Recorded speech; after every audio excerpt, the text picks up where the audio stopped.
Once again, we're going to talk about best practices for wireless. We have a group of experts here. We have first to my right is Greg. Greg Smokler is the founder of Paralinx and VP of products for Creative Solutions, which include brands such as Teradek, Paralinx, Small HD, Wooden Camera, and I think there's even more, Teradek, RX, and et cetera, et cetera. He's a big shot. We also have another big shot. Jaymie Bickford is the Vice President of Camera US for SIM, our host tonight.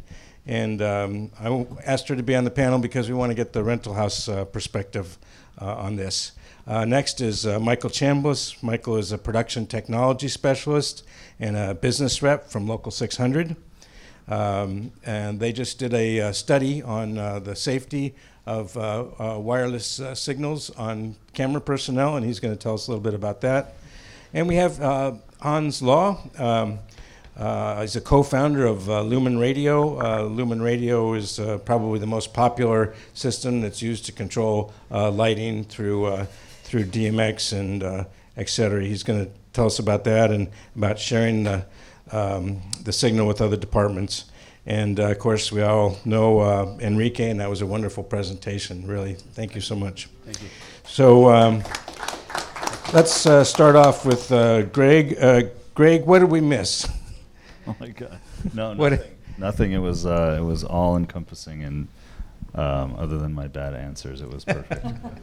Can you tell us about what's happening with 4K? Now I know you brought a brand new product tonight. Yeah. So in November, we started working within our company with Amimon, which is an Israeli technology firm that is the inventor and manufacturer of a special microchip that is responsible for all of the zero delay video that we use on sets. So they're basically part of our organization, and working together, we have now launched a new revolutionary new technology for wireless video, which is 4K, the Bolt 4K. It uses the same amount of RF power and the same size 5 gigahertz channel to send like 4 to 8 times as much information, and you'll see a pristine 4K 10-bit HDR image coming out of it with the same zero delay. And also HD images will look way sharper and way clearer. It also has the feature of being incredibly reliable, stronger signal, longer ranges, better ability to handle interference, bunch of other features. More receivers are available to be able to connect it to each transmitter. So it's kind of a quantum leap forward in wireless video, and it's a brand new chip that's the result of 10 years of R&D, so you won't be seeing it probably in any of these guys that my boss was talking about in the video, Nickel. So we're really proud of that. And then one thing to mention related to the health stuff about sticking your head in a microwave, which I thought was an awesome line, by the way. We are now in the process of getting certified for this rating where you are legally certified to be within 2 centimeters of the transmission antenna point, which is essentially nothing. And it's actually going to be retroactive. So all of our devices have already been complying with this. So safety is a huge importance to us. And we're all, crew members are, transmitting these devices within their, close to their heads, 12, 15 hours a day. So it's important that that it's safe, and it is. It has been. So we feel really good about that, and now we want to share that with people so people feel confident to use it. There's a lot of misinformation, like, do I need to wear a tinfoil hat, etc. So you don't with Teradek. You're Local 600. Your father's Local 600. Yeah, yeah. Peter Smokler, great cinematographer. Thank you. Jaymie, tell us about the. Can you hand the mic away? Tell us about the rental house perspective. Well, it was pretty much covered in the presentation that Enrique did in the interviews. Issues being when we have to troubleshoot issues, we have the issues of line of sight where you don't have the transmitter or the receiver up too high, so you get interference that way. You have a multitude of signals and issues there, even talking about your body and how that affects the signal loss that you experience on set. So that was pretty well covered, and that's the stuff that we face from a rental house perspective. But additionally, some things that I'd like to point out that people don't tend to think of, because you rent a car, you drive it into the ground because it's not yours. You don't care, right? I got rental insurance. We're all good. We have that same problem when you're using equipment. This stuff's very delicate. You don't even think about how delicate an antenna is, but it can make a huge difference in the performance of the equipment that you have if you're not treating it right, or you're jamming it on there, or you're tweaking it to try to not necessarily get the V, but you're trying to change the axis of it. You damage it if you handle it too roughly, and you don't realize that. And also the same with the thinner cables that are coming out. We tend to get a lot of damages that way too, and then we find this is why you experience problems on set. So that would be something that I would put out there just to be mindful of. It does affect the performance. Michael, tell us about safety. What have you been finding? I'll try to keep it short. This is one of those, Local 600 has gone deep into it. Local 600's concerns started when a member with, she was a reality camera operator, cancer of the bicep, cancer back by her hip. And these happen to be areas where camera operators, tend to be nuzzing the cameras. The safety committee turned around, commissioned an initial study from Noodles, and we used that as a launching point. This has turned into, we studied more, we dove deeper. In the videotape agreement negotiations, the IATSE was able to negotiate that there would be a safety bulletin on RF exposure. That safety bulletin was just released last week. And the safety bulletin is a product of the Labor Management Safety Committee, which works with contract services, CAS staff. And it's Local 600, Local 695 was represented in all of the meetings, several other locals. What we're doing, the things we found out, the things represented in the safety bulletin, it started, it's a two-step process. The safety bulletin talks about what the cautions need to be. There's going to be a supplement that really starts to address the idea of what is safe exposure. Safe exposure, a couple things. On a lot of the modern digital units, 2 inches is, typically sufficient. That can go under legal power limits up to 8 inches, almost 9 inches. One thing that will be real interesting to most focus pullers is that your FIZ units, if you dig into their manual, their safe distance is 7.8 inches. And that's, something we don't hold to any of these safe distances. There are a couple different measures. What he was talking about is actually the proper measure. How did the industry get into this whole thing of messing with safe distances? When these parts of the FCC rules were written, the equipment, it was not contemplated by the FCC that it would be used in close contact to the human body. And so they have limits that made sense to them. Now, what he was talking about is something called specific absorption rate, where it's a more expensive form of testing, where they actually use mannequins that measure the heat that is generated within the human body. And that is absolutely the best measure. The other way to do safe distances in Local 600, this is going to be in the supplement that we'll do with contract services. Local 600 is also going to have a whole lot of information on its website within a few weeks after I get that done. There's a thing called maximum permitted exposures.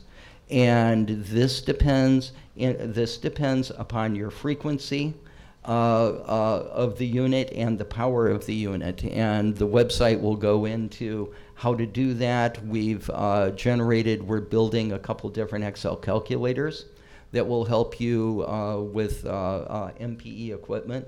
Part of what we've accomplished in the outside of just awareness, the safety bulletin, camera crews are going to start asking rental companies, what is the safe distance on this equipment?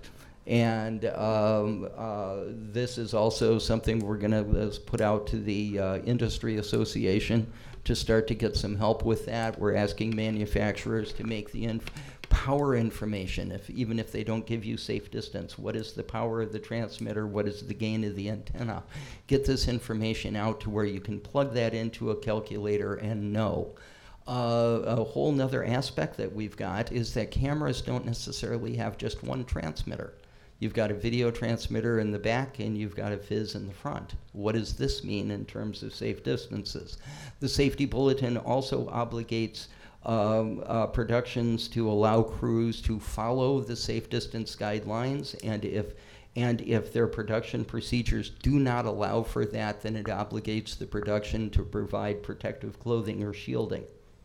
And so there's a lot going on there. It also gives us some teeth to, for the first time, to go after modified units and overpower units. And part of what Local 600 has done is that each of our regional offices are going to have RF power meters. And I've conducted training for our business reps so that they'll be able to go out in the field when a suspected overpowered unit is being used, and that will give us the ability to measure that and bring that to production's attention. Thank you. Hans, you're among mostly camera department here, Yeah. so speak So up I'm for not a camera the guy. 728. Yeah, so I'm a 728 guy, and been involved in wireless lighting control for many, many years. DMX came about in 1986, and shortly thereafter, there started to come products on the market that did wireless lighting control. They were relatively unsophisticated at that time. But that market evolved, and Lumen Radio, relatively early in the process, identified the content creation market, motion picture and so forth, as one of the markets that were ripe for innovation, and also a market where wireless lighting control actually gave you a great payback and had great utility. We early identified that with HD video, the 5 gigahertz band would probably be the band where most of that communication would happen. And that did happen over the years. When we started and to penetrate the motion picture market, for example, we had a lot of problems with 2.4 gigahertz video links and interference with our products. But in recent years, that has basically gone away, and we made a decision not to go into 5 gigahertz to be able to coexist with those systems. And given the pecking order in motion picture production, where the camera is the king, you stay away from that, and that's what we have done. And we put a lot of effort into coexistence with other systems, not only camera, video links, but also lens control, camera management. A lot of cameras today have an Wi-Fi access point for setup and monitoring of the camera. So that's a third radio that is cameras. And there's just more and more wireless. And the bottom line for all of us is that we need to coexist. We need to use this resource that the frequency spectrum is as best we can. And we need to do that we need to play nice with everybody so everybody can do their job and get the best result out of this utility that we get from the radio spectrum. Now, I had planned to have a open Q&A, but we're sort of running a little late on time. So, Enrique, can you represent the audience, and what's the best question? I know you had a question for Greg. On the best practices, I came out with an idea at one point in my life. And let me grab it behind the curtain. But anyways, so I got this cable made, which connects to the receiver, and then the whole idea is to take the antenna away, so it creates diversity. In the old days, Panavision had a diversity receiver. It was a box. You had 4 cables going out, and there was a shark fin that you would put on the C-stand. And depending which antenna caught a stronger signal, that was the signal that was going to be fed to the monitor. So would this be something that would work? It would work. I guess, would it be for the transmitter or the receiver? The receiver. I mean, the longer the cable, the shielding, the quality of the cable, you lose your signal strength. So you want to use a short cable or one that's well shielded. But if it's set up in the vertical position, perpendicular to your transmitter, it could help you. Could also not. We actually made a little accessory for cameras that is a cable that we sell, and it's like a antenna repositioning kit, so you can put your transmitter in a more convenient location and then put your 2 little antennas on a map box or some above someone's head. $99, Teradek.com. I have a question. So a great safety item. now we're all fighting for spectrum, and now you're putting 4K with no latency through 5 gigahertz band. Doesn't that take up a lot of bandwidth? It's no. No, it's What's the exactly the magic? same. It's all about the RF design and the algorithms that are blazing through this piece of silicon at a really low power. So it's the secret technology, or not secret, but it's the technology that's inside the Amimon baseband chip. So you're not a bandwidth hog. No, it's exactly the same as what we were talking about in the video. Oh, that's fantastic. So save your questions till after, because we have a lot of thank yous. First of all, thank you so much to our panel here, to Greg and Jaymie and Michael Bonds, and a really, really big thank you to Enrique Del Rio. That was a fantastic presentation. I'd like to thank our volunteer DCS crew. That would be the camera operators, Cricket Peters and Alex Bonelli. I'd like to thank Christopher Scott Nell for running the board back there, keeping an eye on the sound recording. Of course, a big thank you to Sim Los Angeles, and they provided a wonderful venue and all the refreshments. Thanks, Sim. Thanks, guys.